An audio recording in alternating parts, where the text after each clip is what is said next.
अब सच्चाई ये है कि महाराष्ट्र का जो चुनाव है, इस वक्त जो चुनाव चल रहा है, जिसके नतीजे 23 तारीख को, इसी 23 तारीख को आ रहे हैं, 20 को वोटिंग है, ये बहुत ही डिसाइसिव चुनाव है, टर्निंग पॉइंट है, गेम चेंजर है।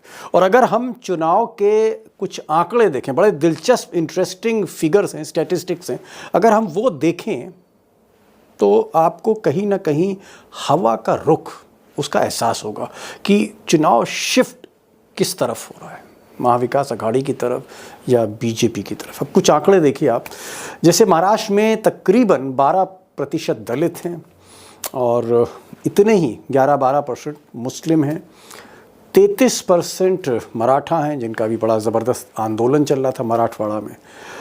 अगर आप टोटल करें तो 57% ये वोट है। अब ये एग्जैक्ट फिगर्स नहीं है, 2-4% इधर से उधर हो सकते हैं, मान के चलिए कि 57% है, एक बड़ा हिस्सा है।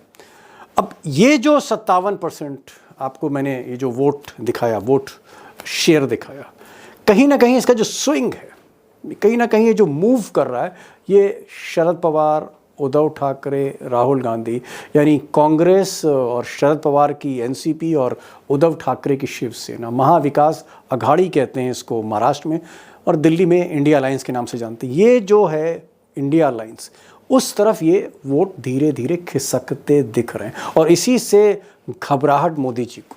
अब ये जो आंकड़ा आपने देखा, इसमें मैंने 8-9% आदिवासी वोट नहीं जोड़े, मैंने और बाकी वोट नहीं जोड़े।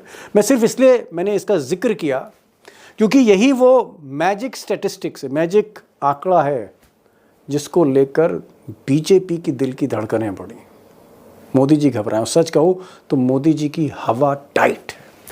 मोदी जी को लगता है कि कहीं ये पीडीए टाइप का गेम ना हो जाए। वो जो अखिलेश यादव ने उत्तर प्रदेश में पीडीए का गेम खेला था, जी हाँ, पिछड़ा, दलित और अल्पसंख्यक, कुछ इस तरह का खेल महाराष्ट्र में भी ना हो जाए।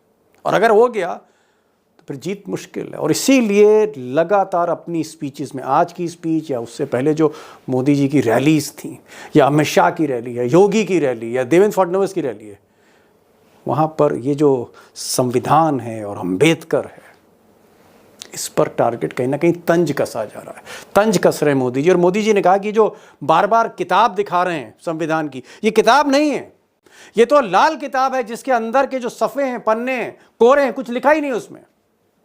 ये अटैक इसलिए हो रहा है कि ये जो दलित है, मुस्लिम है, मराठा है, कहीं ये एक हो गए, एक छतरी के नीचे आ गए, तो इस चुनाव में होगा क्या?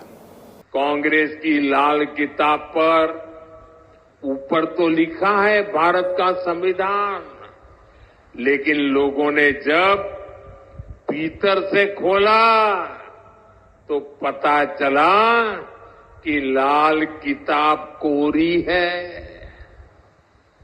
सारे पन्ने कोरे।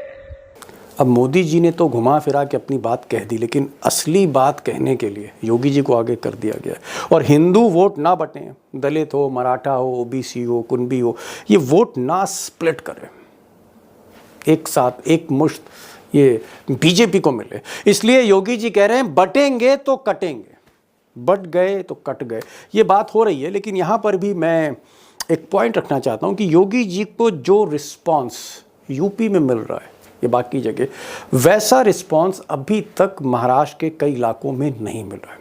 अब चाहे ये मोदी जी की रैली हो या अमित शाह की हो या योगी जी की हो, भीड़ उतनी दोस्तों नहीं आ रही है। खरं तर योगीजींच्या पाय आज या वाशिम जिल्ह्याला, या वाशिमच्या मातीला लागले। हे दृश्य। अब दूसरी तरफ उद्धव ठाकरे की रैली हो, शरद पवार की रैली हो, राहुल गांधी की रैली हो, संविधान सभाएं हो, भीड़ उसमें देखी जा रही है। और खासकर उद्धव ठाकरे को सुनने के लिए महाराष्ट्र उमड़ रहा है आज की तारीख में। और अगर आप कोई भी रैली देखें महाविकास अघाड़ी की, इंडिया की, तो भीड़ आपको वहाँ दिखेगी पंडाल के चारों तरफ।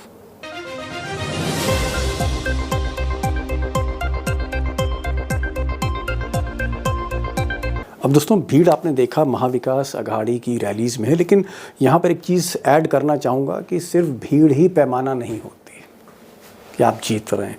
यानी किसी पॉलिटिकल पार्टी में की रैलीज़ में भीड़ ज़्यादा है तो वो जीत रही है, और किसी पॉलिटिकल पार्टी में की रैलीज़ में भीड़ कम है तो वो हार रही है, ऐसा नहीं है। मुद्दे कई हैं, बहुत से मुद्दे हैं महाराष्ट्र में, कई ऐसे फैक्टर्स हैं जिसको आज मैं वीडियो में आज के सामने रखने जा रहा हूँ। एक फैक्टर और भी बहुत बड़ा जिसका अंडर करंट है, और वो है महाराष्ट्र वर्सेस गुजरात लॉबी, जिसे मराठी अस्मिता बनाम गुजराती अस्मिता की बात कही जा रही। ये भी एक फैक्टर, और भी कई फैक्टर हैं, बेरोज़गारी का भी फैक्टर है, जो लाडली बहना योजना है वो भी एक फैक्टर है, उसका भी कुछ असर है। लेकिन बिग क्वेश्चन ये है, बड़ा सवाल ये है कि क्या आज की तारीख में महाराष्ट्र का जो मिजाज है उससे क्या ऐसा लगता है कि महाविकास अघाड़ी इंडिया अलायंस उसको एज है, वो आगे है? और क्या पिछले 10-15 दिनों में जिस तरह से बीजेपी ने बाउंस बैक करने की कोशिश की है, जिस तरह से फ्रीबीज जिसे आप मुफ्त योजनाएं कहते हैं, उसका जो इम्पैक्ट देखा जा रहा है, क्या बीजेपी रिकवर कर रही है पिछले 10-15 दिनों में? और क्या लोकसभा में जो बदतर हालत थी बीजेपी की, उससे बीजेपी थोड़ा सा इम्प्रूव करेगी, थोड़ा बेहतर करेगी, चुनौती देगी? ये एक बड़ा सवाल है। और आज दो खास मेहमान हैं, दोनों ही महारथी पत्रकार हैं। एक तरफ अशोक वानखेड़े टाइगर हैं, जो इस वक्त आज की तारीख में वो सांगली में थे, कोल्हापुर के बगल में सांगली, लगातार दौरे पर हैं। उनको मैंने इनवाइट किया, वो सांगली से लाइव जुड़ रहे हैं, कोल्हापुर के बगल में सांगली। और हमारे साथ प्रकाश पोहरे साहब होंगे, बहुत ही वरिष्ठ पत्रकार हैं महाराष्ट्र के, वो हमारे साथ होंगे नागपुर से। तो नागपुर से पोहरे साहब हैं और सांगली से अशोक वानखेड़े टाइगर होंगे। और मेरा इनसे एक ही सवाल है, what's going to happen in Maharashtra? क्या होने जा रहा है? और जो बार बार मोदी जी कह रहे हैं कि साहब मैं हरियाणा कर दूंगा, महाराष्ट्र में हरियाणा की छाप दिखेगी, जैसे हरियाणा में हमने उलटफेर कर दिया ऐसा हम महाराष्ट्र में करेंगे। ये मोदी जी की गलतफहमी है या फिर सच्चाई है?